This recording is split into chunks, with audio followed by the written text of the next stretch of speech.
जय हरी. आज गुरुवार. दर गुरुवारी सत्संग असायचा. काकाजी अर्थात नंदलालजी जोशी, बंसी महाराज मिठाईवाले, बऱ्याच वर्षापासून तो चालू होता. काकाजी आज आपल्यामध्ये नाही आहेत, परंतु ती रुखरुख, ती ओढ, असं वाटतं की ते सतत आपल्याबरोबर आहेत आणि त्यांनी घालून दिलेला हा पायंडा सत्संगाचा असाच त्या पद्धतीने नसला तरी चालू राहावं असं वाटतं. आणि त्या अनुषंगाने मी म्हणजे माझ्याकडून अशा पद्धतीने ते करून घेत असावेत असं मला वाटतं. आज गुरुवार होता, बरेच दिवस सत्संग झाला नाही, एक रोखरूख होते. म्हटलं चल करूया, आज आहे वेळ थोडा. मध्यंतरीच्या काळामध्ये कार्यक्रम होते, त्यामुळे नाही जमलं. आता आज मी हरिपाठातला एक 26वा अभंग, आज 26 तारीख आहे, 26वा अभंग घेतला. माझ्या आकलनानुसार किंवा बुद्धीनुसार मला असं वाटतं माऊलींनी हे जे अभंग केलेत, एकूण 28 अभंग आहेत. अभंग हरिपाठ अस्ति 28. रचिले विश्वासे ज्ञानदेव. नित्य पाठ करी इंद्रायणी तिरी, होय अधिकारी सर्वथा तो. असावे एकाग्र स्वस्थ चित्त मनी, उल्हासे करून स्मरण जीवी. अंतकाळी तैसा संकटाच्या वेळी, हरितया संभाळी अंतर्वाही. संत सज्जनांनी घेतली प्रचिती, आळशी मंदमती केली तरे. श्री गुरु निवृत्ती वचन प्रेमळ, तोषला तात्काळ ज्ञानदेव. असे हरिपाठातल्या अभंगावर हे माऊलीचे गुरु संत निवृत्तीनाथ महाराज यांचा अभंग आहे. अभंग हरिपाठ अस्ति 28. हे 28 अभंग आहेत. महिन्यातून प्रत्येक तारखेला त्या त्या तारखेचा जो अभंग आपण घेतला आणि तो सोडवण्याचा प्रयत्न केला तर काय होईल? प्रपंच आणि परमार्थ ही गाडीची दोन चाक आहेत. प्रपंच हा प्रारब्धानुसार होणारच आहे, तो तुम्ही नाही म्हणले तरी होणार आहे, परंतु परमार्थ मात्र तुम्हाला करावा लागेल. मग ह्या धकाधकीच्या जीवनामध्ये गीतेचं, आपला धर्मग्रंथ आहे गीता, गीतेवर भाष्य माऊलींनी केलंय. गीतेवर भाष्य माऊलीने ज्ञानेश्वरीच्या रूपाने केलंय, बरोबर. आणि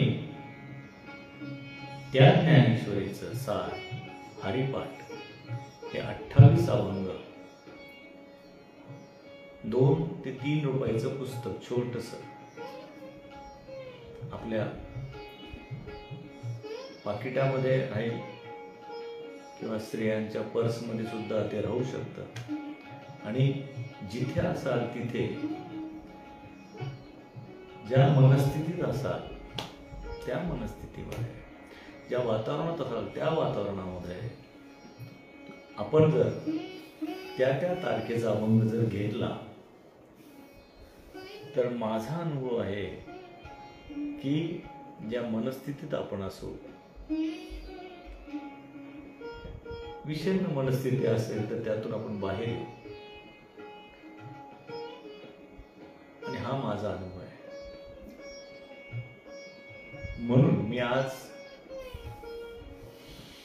26 तारीख असल्यामुळे 26वा अभंग घेतलाय.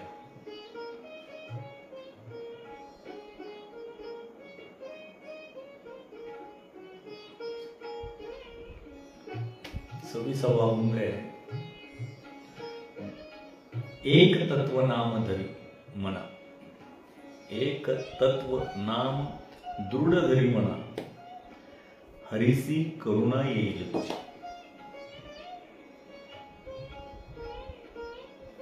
एक तत्व नाम दृढ धरी म्हणा, हरीसी करुणा येईल तुझी. ते नाम सोपे रे राम कृष्ण गोविंद, वाचेसी सद्गत जपात. नामा परते तत्व नाही रे अन्यथा, वाया अनिक पंथा जाशील झनी. ज्ञान देवा मौन जपमाळ अंतरी, धरोणी श्रीहरी जपे सदा. हरिमुखे म्हणा, हरिमुखे म्हणा, पुण्याची गणना कोण करे. हा 26वा अभंग माऊलीचा हरिपाठातला. हा 26 तारीख असल्यामुळे आपण घेतला. आता आपल्या बुद्धीच्या किंवा आतापर्यंत आपण ऐकलेलं जे आहे, संतांचं वाङ्मय म्हणा किंवा महात्म्यांचे प्रवचन म्हणा, माझे गुरुजी सद्गुरू श्रीपाद बाबा यांच्या मुखातून हरिपाठातलं वर्णन असायचं. माझे गुरुबंधू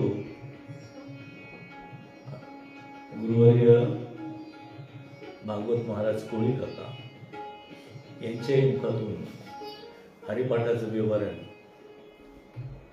आणि अनेक अभंग त्यांच्या कीर्तनातून प्रवचनातून जी कानावर पडली, बुद्धीच्या क्षमतेनुसार जी पेलवली ती घेतली आणि त्याच्यावर चिंतन मनन नामस्मरण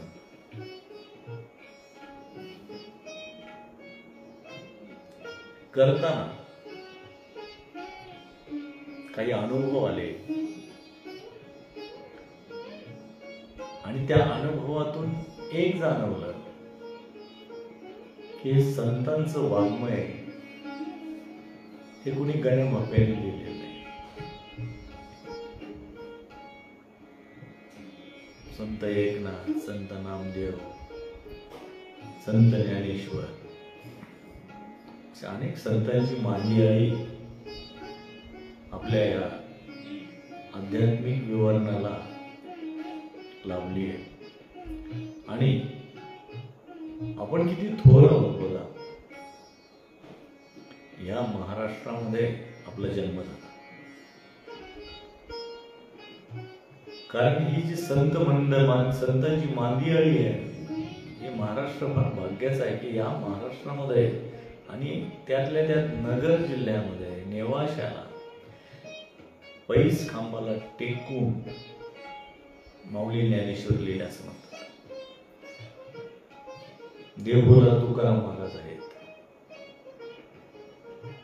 तुकाराम महाराज, आळंदीला माऊली, अनेक संतांची मांदियाळी हे आपल्या महाराष्ट्राला. आणि त्यामुळे महाराष्ट्र हा आध्यात्मिक बाबतीत अतिशय सधन आहे असं मला वाटतं इतर प्रांतांच्या तुलनेत. कारण इतर प्रांतांमध्ये मी पाहिलंय आणि बऱ्याच ठिकाणी फिरल्यावर एक जाणवलं की मूर्तीभोवती त्यांचं अध्यात्म फिरतं. देवदेवतांच्या मूर्तीभोवती. परंतु महाराष्ट्रामध्ये संतांनी इतकं सोपा अध्यात्म केला, इतका सोपा केला की तुझं आहे तुझं पाशी, तुझ्यामध्ये जे चैतन्य आहे ती चैतन्य शक्ती म्हणजेच देव. आत हरी बाहेर हरी, हरीने कोंडिले हरी असं संत म्हणतात. तो सगळीकडे आहे, जळी स्थळी काष्टी पाषाणी भरून राहिला. आणि मग कुठे शोधिशी रामेश्वर, कुठे शोधिशी काशी, हृदयातील भगवंत राहिला हृदयातून उपाशी. की हृदयात तो आहे, ते चैतन्य रूपामध्ये ज्या शरीरात तो आहे, तो हृदयात आहे. त्याची भक्ती, त्याची पूजा तू केली पाहिजे. नाहीतर आग सोमेश्वरी आणि बंब रामेश्वरी असं होतं. भरपूर भरपूर भरपूर पूजा पाठ यज्ञ याग केला जातोय, परंतु नेमकं काय करायला पाहिजे. मार्ग दावगी गेले दयानिधी संत तेची पंथे चालू जाता न पडे गुंता कोठे राही. किती सहज आणि सोपं केलंय की संतांनी जो मार्ग दाखवून दिलाय त्या मार्गाने आपण गेलं पाहिजे. म्हणून त्यातला प्रमुख मार्ग आहे,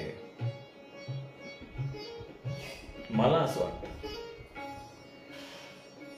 बऱ्याच महात्म्यांची मी प्रवचन ऐकली, त्यांच्याशी चर्चा केली आणि माझ्या वैयक्तिक मत असं आहे की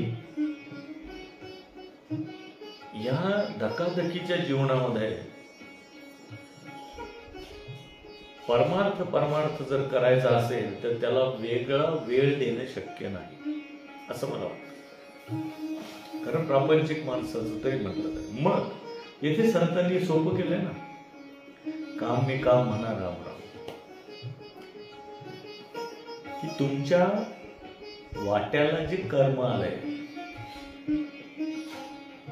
प्रापंचिक म्हणा सामाजिक म्हणा, जी कर्म तुमच्या वाट्याला विहित कर्म आले ते कर्म हे त्या चैतन्याचं आहे, त्या परमेश्वराचंच काम आहे असं समजून जर केलं तर वेगळं चिंतन, वेगळं नामस्मरण करण्याची गरज नाही असं मला वाटतं. परंतु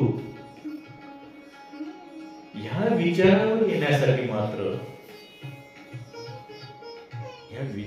येण्यासाठी मात्र काही अनुभव आपल्याला आले पाहिजेत. माऊली महाराज म्हणतात, अनुभव आले अंगा आणि तो इतरांना देत असतो. गीतेमध्ये अष्टसात्विक भावाचं वर्णन आहे की परमेश्वर तुझ्या शरीरातच तुला कसा भेटेल. परमेश्वर तुझ्या शरीरातच तुला कसा भेटेल. ठाईच बैसुनी करा एक चित्त, आवडी अनंत आवावा असं म्हटलंय.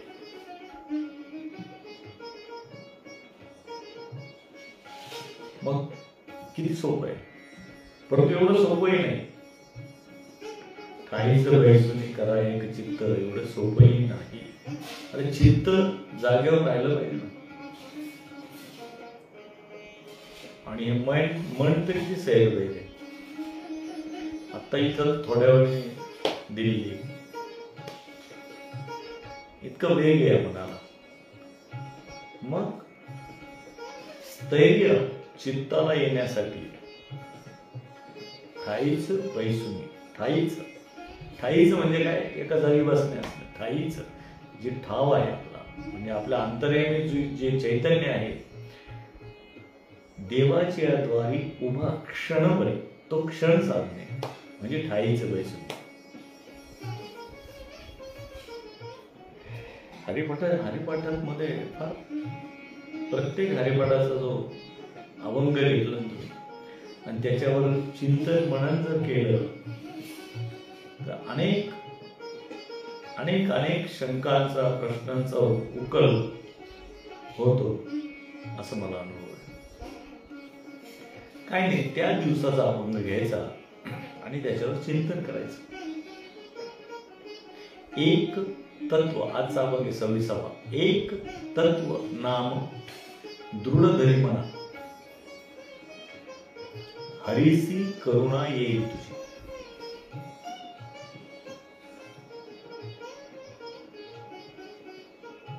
हरीसी करुणा येईल तुझी, म्हणजे त्या परमात्म्याला, त्या परमेश्वराला तुझी दया येईल. कधी? एक तत्व नाम दृढ धरी मनाला. मनावर संस्कार आहे. काय हे मन फार सैरभैर आहे, फार चंचल आहे. त्याला आकळायचं एवढं सोपं नाही. परंतु असाध्य ते साध्य करीती सायास, कारण अभ्यास तुका म्हणे. अभ्यासाने कुठलीही गोष्ट अशक्य नाही. किती सोपं केलंय बघा. असाध्य ते साध्य करीती सायास, कारण अभ्यास तुका म्हणे. किती असाध्य गोष्ट असू दे, ती साध्य करता येते अभ्यासाने. 2 ओळीमध्ये सर्व फैसला. तुकाराम महाराज म्हणजे एक विद्यापीठच आहे, एक विद्यापीठच आहे असं मला वाटतं.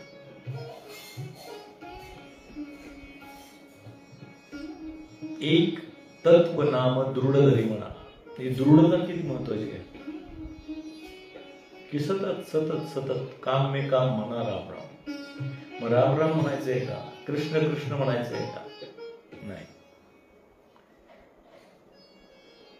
ते चैतन्याशी साधर्म्य करायचंय.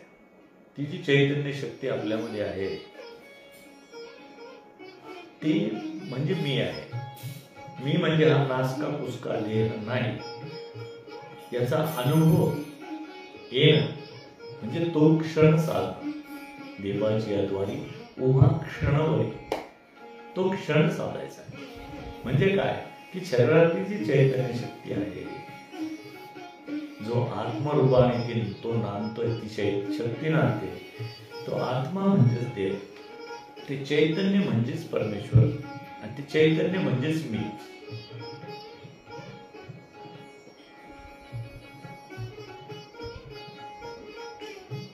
मोगरा फुलला,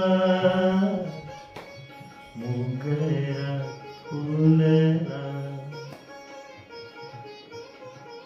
फुले वेसिता बहरू, कैयासी आला. मोगरा फुलला, मोगरा फुलला. मनाची गुंती गुंफीला शेला,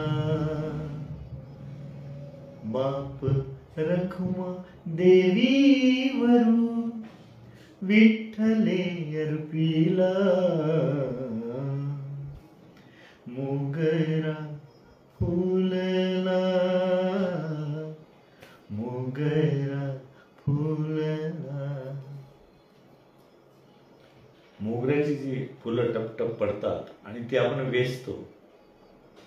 जशी जशी ती फुलं वेचतो ना आपण, तसं तसं आपली मानसिक अवस्था बदलत चालते. आपण फ्रेश होत चालतो. तसंच चिंतन आहे, नामस्मरण आहे. जसजसं नामस्मरण कराल, बहरुनी कळी अस्या. मनाची गुंती गुंफीला शेला. हे मन जे सैरभैर आहे त्याला वळण द्यायचं, त्याला नामस्मरणाची गोडी त्याला लावायची. मग ती गोडी कशी लागेल, कशी लागेल? एक गोष्ट बाबा सांगायचे. एकाला एक भूत प्रसन्न झाला. एक भूत, जसा अल्लाउद्दीनचा चिराग होता, त्या चिराग मधून तो तो राक्षस बाहेर यायचा आणि माग तुला काय पाहिजे ते मी आणून देतो. तसं एकाला एक भूत प्रसन्न झालं आणि त्याला म्हटलंय की मला कुठलंही काम सांग, मी तुझं काम करेल, पण मला रिकामं ठेवायचं नाही. मला रिकामं जर ठेवलं तर मी तुला खाईन. असं भूत एकाला प्रसन्न. मग यांनी मागितलं सर्व, बंगला, गाडी, घोडं, धन, धान्य, शेती, सगळं सगळं मागून घेतलं. पण ते भूत असं होतं की ते पटकन सगळ्या गोष्टी आणून द्यायचं. त्यामध्ये वेळ खूप कमी लागायचं त्याला. आणि मग राहिलेल्या वेळेत काय करायचं? मग तो म्हणे चल लवकर काम सांग, नाहीतर मी तुला खाईल. मग याला प्रश्न पडला, अरे सगळं मागून झालं आणि याला जर काम सांगितलं नाही तर हा मला खाईल. मग हे सगळ्या गोष्टीचा आपल्याला काय फायदा? मग त्याला असंच तो चिंतेत असताना त्याला एक महात्मा भेटला. त्यांनी महात्म्याला विचारलं की मी काय करू?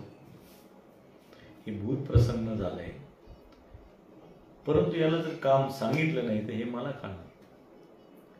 तो महात्मा त्याला म्हटला, अंगणामध्ये, घराच्या अंगणामध्ये एक मोठा खांब फिक्स कर, रोव तिथे एक मोठा खांब, आणि त्याला त्याचं काम झालं की त्याला सांगायचं त्या खांबावरून वरती जा, खाली ये, वरती जा, खाली ये. त्याला ते काम लावून द्यायचं. आणि ज्यावेळेस तुला वाटेल त्यावेळेस त्याला सांगायचं की हे काम कर. तो आला तर त्याला सांगायचं त्या खांबावरून वरती जा, खाली ये. सोपं झालं. पण त्यासाठी काय झालं? अशी महात्मे भेटले पाहिजे. पूर्व पुण्याची जोडी, मग विठ्ठल आवडी. आपलं जर पूर्व सुकृताची जोडी, मग विठ्ठल आवडी असं म्हटलं ना. पूर्व पुण्य असेल आणि आपली जर तळमळ असेल तर असे महात्मे आजही आपल्याला भेटतात. आम्हाला श्रीपाद बाबा, भागवत महाराज, कोळी काका यासारखे महात्मे आम्हाला भेटले आणि आमचा मार्ग सुस्कर झाला. तर त्याप्रमाणे आता इथे ही कथाचा दृष्टांत काय की जे भूत आहे ते भूत म्हणजे मन. हे मन असे त्याला जर कुठं कामाला गुंतवलं नाही, कुठं कामात म्हणा, वाचनात म्हणा, त्याला गुंतवलं नाही तर ते मग मन आपल्यालाच खायला लागतं. एम्प्टी माइंड इज क्रुएल्स वर्कशॉप असं म्हटलं जातं. मन रिकामं ठेवलं की ते आपल्याला त्रास देतं. मग मनाला काय करायचं? त्याला जसं खांबावरून त्या भूताला सांगितलं वर जा, खाली आहे, खाली जा, वर ते, तसं मनाला हा आपला जो श्वास येतो आणि जातो यामध्ये ओंकाराचा नाद उमटतो. ओंकार प्रणव उच्चार होय साकार, आत बघ कैसा, तो शब्द अवांग्मय, तो मी ऐसा. हा जो श्वास येतो आणि जातो, हा श्वासामध्ये ओंकाराचा नाद आहे. ओंकार. आणि हा ह्याच्यावर लक्ष ठेवणं, मनाला ती सवय लावायची.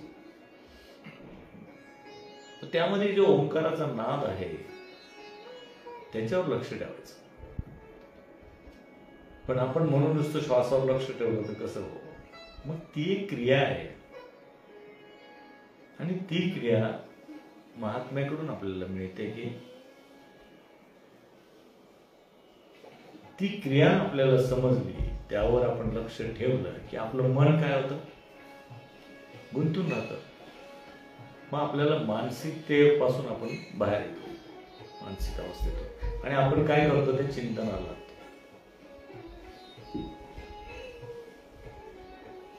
तर मार्ग दावणी गेले दयानिधी संत ते, हा मार्ग संतांनी आपल्याला दाखवला. आणि महाराष्ट्रामध्ये जी संतांची मांदियाळी आहे, ज्ञानेश्वर, निवृत्ती, सोपान, मुक्ताबाई, अनेक संतांची मांदियाळी, यांनी फार सोपं अध्यात्म आपल्याला केलंय इतर प्रांताच्या तुलनेत.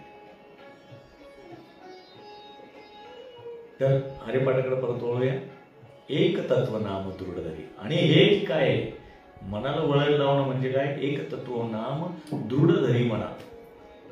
मग काय होईल, हरिश्री करून आहे. मग त्याच्या जे चैतन्य शक्ती आहे, तो म्हणजे हरी कुठं आहे, पूर्ण व्याप्त आहे, चराचरामध्ये व्याप्त आहे, सगळीकडे तो आहे. त्याच्याशी तादात्म्य होईल. आत्मा आणि परमात्मा यांचं जर तादात्म्य झालं म्हणजे काय झालं, हरिसी करुणा येईल तुझी. मग ते कुठलं नाम आहे, ते नामस्मरण काय आहे की ज्याने तुमचं चिंतन घडेल. ते नाम सोपे रे रामकृष्ण गोविंद. ते नाम फार सोपं आहे. आपण जे म्हणतोय हरी हरी, राम राम, कृष्ण कृष्ण, हे नाव झालं. हे काय झाले, नाव झाले. आपल्याला जसं नाव ठेवलंय तसं त्याला ठेवलेलं नाव आहे. पण नाम काय आहे, नामा परते तत्व नाही रे अन्यथा. नाम काय, नाम आणि नाम यातला फरक हे महात्मे आपल्याला दाखवून देतात, अनुभव म्हणून देतात. अनुभव आला अंगा तो इतरांना देत असेल.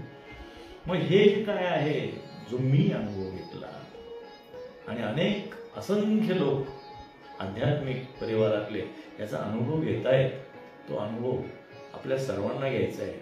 आणि ह्याची देही, ह्याची डोळा, भोगी मुक्तीचा सोहळा. मोक्ष मुक्ती मेल्यावर नाही. ह्याची देही, ह्याची डोळा, भोगी मुक्तीचा सोहळा. तुम्हाला कसं होय, आतापर्यंत असं ऐकले मेल्यानंतर मोक्ष मुक्ती.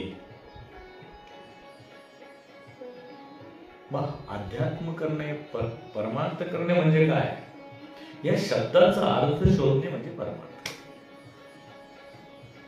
त्या चिंतनावर येणे, नाम चिंतनावर येणे म्हणजे परमार्थ करणे. देवाची आद्वारी उभा क्षणवरी, तो क्षण गाठणे म्हणजे परमार्थ करणे. परमार्थ करणे म्हणजे तुकाराम महाराज म्हणतात, देव पाहायचा विषय, देव व्हायचा विषय नाही. ती चैतन्य शक्ती आहे, तोच परमेश्वर आहे, आणि तो तुमच्यामध्ये आहे, आणि तो सगळीकडे चराचरात भरलेला आहे. पण याचा अनुभव कुठे येणार, आपल्या शरीरातच येणार. तुका म्हणे अरे मूढ जना, देही देव का पाहिना.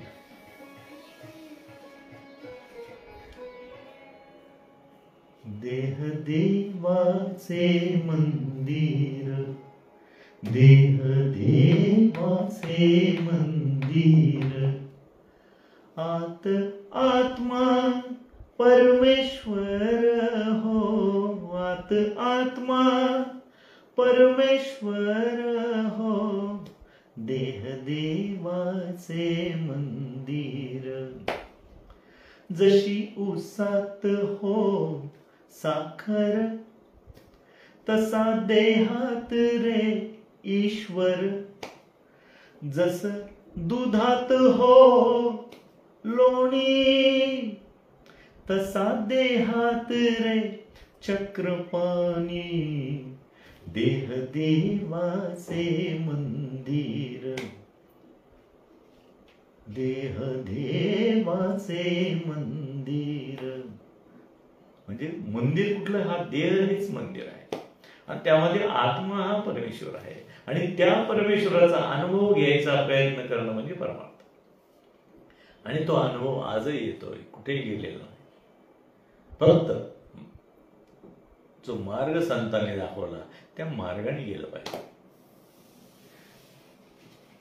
मग त्यासाठी सात्विक गुण शरीरात वृद्धिंगत झाले पाहिजे, तामसी गुणांवर आलं नाही पाहिजे, राजसी गुणांवर राहिलं नाही पाहिजे, आणि सात्विक गुण वाढले पाहिजे. मग सात्विक गुण कसे वाढतील, सत्वयुक्त आहार, सत्वयुक्त विचार, या दोन्ही गोष्टी अतिशय महत्वाच्या. सात्विक आहारावर जर तुम्ही आला तर शरीर सात्विक राहील, आणि सात्विक शरीर राहिलं की त्याचा अनुभव तुम्हाला येईल. म्हणून सात्विक भोजन गरजेचं आहे. आज कलियुग म्हणा किंवा काय म्हणा, हा शिष्टाचार झालाय. मांसाहार करणं, तामसी अन्न. कधी सत्वयुक्त शरीर कधी होईल मांसाहार करून? बरं, मांसाहार करताना कोणाला तरी मारून ते अन्न आपण भक्षण करतोय.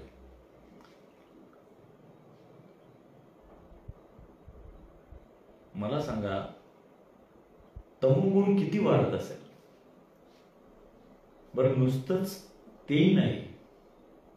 आज आपण भाजीपाला म्हटले, फळं म्हटले, तरी त्याच्यावर जे काही प्रयोग केले जात आहेत त्याच्या उत्पादनासाठी, त्याला राखून ठेवण्यासाठी, जास्त दिवस टिकावेत म्हणून आणि लवकर पिकावेत म्हणून त्याच्यावर जे प्रयोग केले जात आहेत, ते जे रासायनिक प्रयोग आहेत, ह्या रासायनिक प्रयोगाच्या पेस्टिसाइड हे आपण आत घेतोय.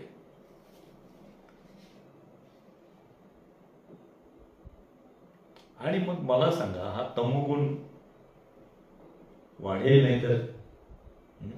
आणि तमोगुण वाढला की आजार येतात, आजार होतातच. आणि सात्विक आहार घेतला, सात्विक गुण वाढले तर शरीरही निरोगी राहतंय आणि परमेश्वराच्या जवळ जाण्याचं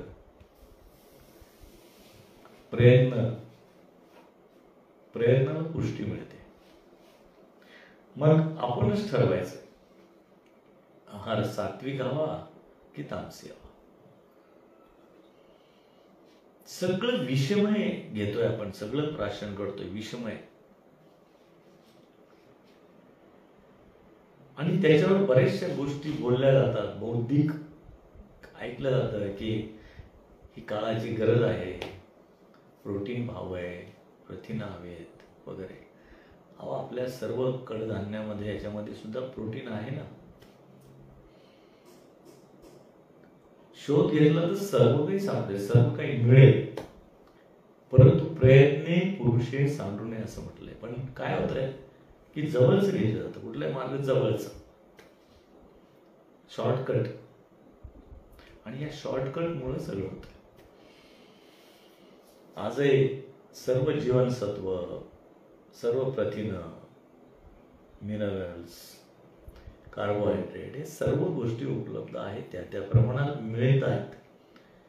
परंतु आपण मात्र काय करतोय, ते सोडून देतो आणि तमोगुणी आहार घेतो. आणि तमोगुणी आहार घेतला की आपण तामसी होतो, आणि तामसी झालं की मग त्या परमात्म्यापासून, परमेश्वरापासून लांब जातो. आणि मग त्याची फळं म्हणजे आजारपण, दुःख, हेच आपण भोगतो. म्हणून तूच आहे तुझ्या जीवनाचा शिल्पकार, असं वामनराय पै जे म्हणतात. त्याचमुळं म्हणतात की आपलं जीवन हे आपणच घडवायचं. बरं, ह्याच योनीच्या खाई, ही जी मनुष्य योनी आहे, येथेच तुम्हाला परमेश्वराची प्राप्ती करायची. इतर योनीच्या ठाई हा विषय नाही. असं म्हटलं जातं अध्यात्मात की 84 लक्ष योनी हा आत्मा फिरून आला की मग त्याला मनुष्य देह. मग मला सांगा, हा देह किती दुर्मिळ आहे. आणि ह्याच देहामध्ये तुम्हाला परमेश्वर प्राप्ती करता येते. मग हा देह आपण असाच वाया घालायचा, त्याला न ओळखता परत 84 लक्ष फेऱ्यात अडकायचं. विचार केला ना तर श्रीपद बाबा म्हणायचे, विचार केला तर सर्व काही सोपं आहे, नाही केला तर मात्र जन्माचा अवघड आहे. खरंय ना. या देहामध्ये जर तुम्हाला परमेश्वर प्राप्ती करून घेता येते आणि इतर तुम्ही जन्मामध्ये गेल्यावर तो विषयच नाही.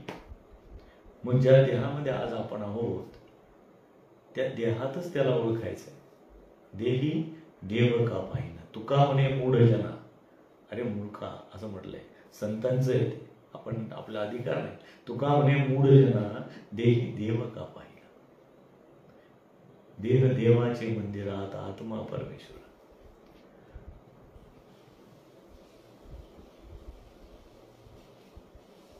जशी उसात रे सागर तसा देहात रे ईश्वर.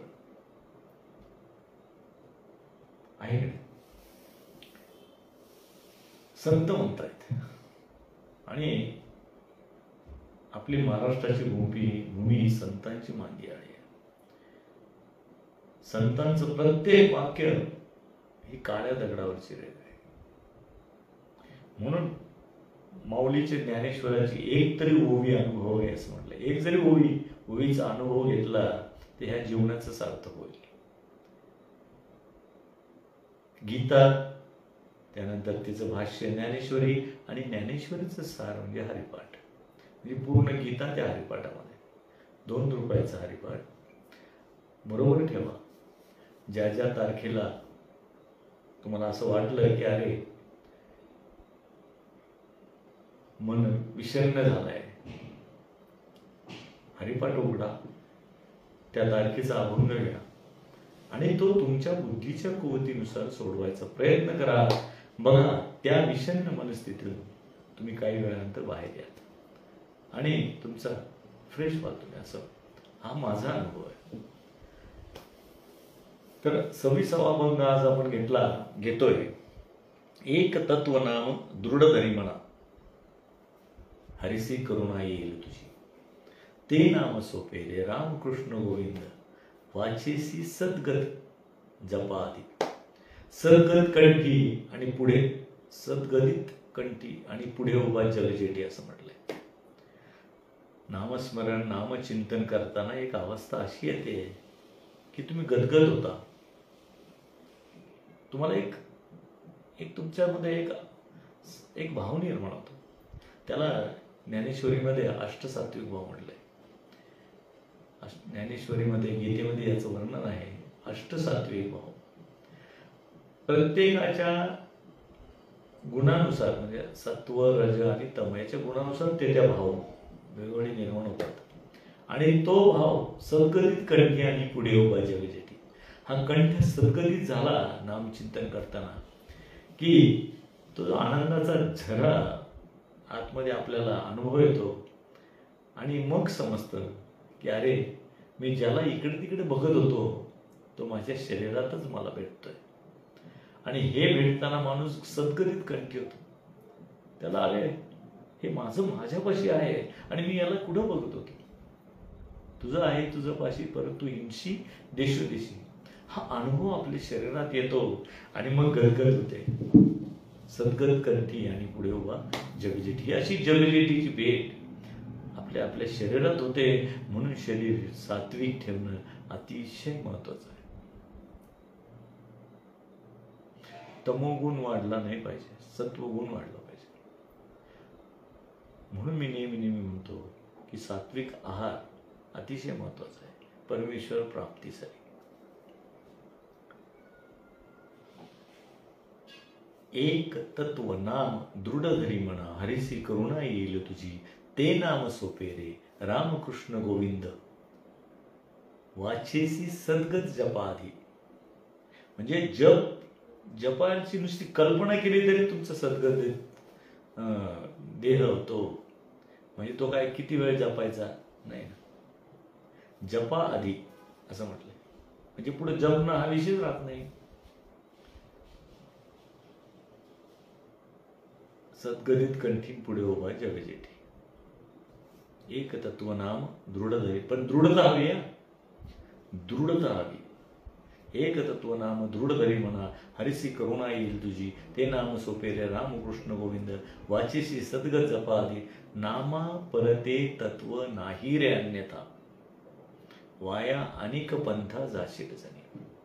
अनेक पंथ आहेत, अनेक मार्ग आहेत, पण योग्य मार्गाने गेला तर तुम्हाला लवकर ज्ञान प्राप्ती होऊ शकते. मग तो योग्य मार्ग कुठला, कसा निवडायचा, आणि आपल्या प्रारब्धानुसार पूर्वकर्मानुसार तो मिळतो.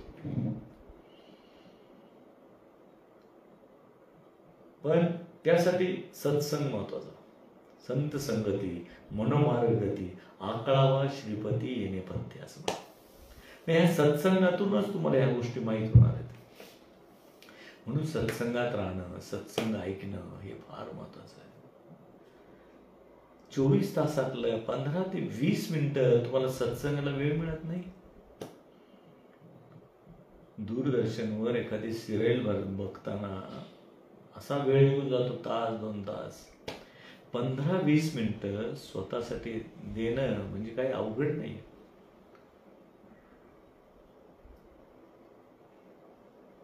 नामा परते तत्व नाही ऱ्यान, हे जे नामस्मरण आहे, हे जे नाम चिंतन आहे, नामा परते तत्व नाही रे अन्यथा वाया.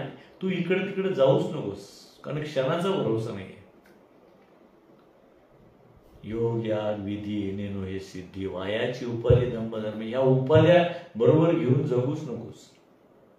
आणि क्षणाचा नाही, क्षणाचा भरोसा नाही. मी दरवेळेस सांगतो, WHO सांगतं की रात्री झोपलेले 1.5 लाखच्या आसपास लोक दुसऱ्या दिवशी सकाळी उठत नाही. मग कधी करणार आहे तुम्ही, कधी त्याचा अनुभव घेणार आहे? त्यामुळे त्वरित उठा, वेगळे करा.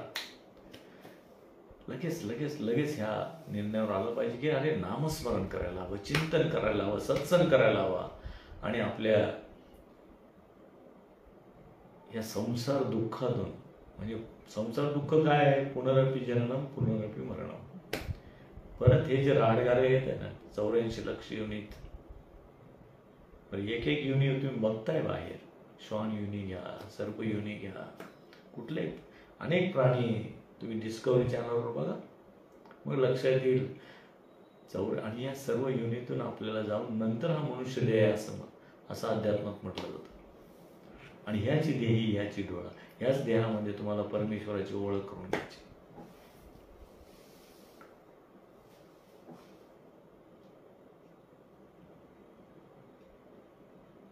एक तत्व नाम दृढ धरी म्हणा, अरे से करुणा येईल तुझी, ते नाम सोपे रे रामकृष्ण गोविंद, वाचेसी सद्गत जपाधी, नामा परते तत्व नाही रे अन्यथा. अगदी ठासून सांगते माऊली, नामा परते तत्व नाही रे अन्यथा वाया अनेक पंथा जाशील झाली. इतर पंथात याच्यात तू पडू नकोस, नामचिंतनावर ये, नामस्मरण कर. वाया अनेक पंथा जाशील जणी. आणि काय सांगितलं, ज्ञान देवा मौन जपमाळ अंतरी, धरोणी श्रीहरी जपे सदा. श्रीहरी कुठे आहे? आतापर्यंत आपण काय पाहिलं, श्रीहरी आताच आहे. हरी चैतन्य रूपाने आपल्या शरीरातच आहे. चैतन्य रूपाने जो सगळीकडे नटलेला आहे.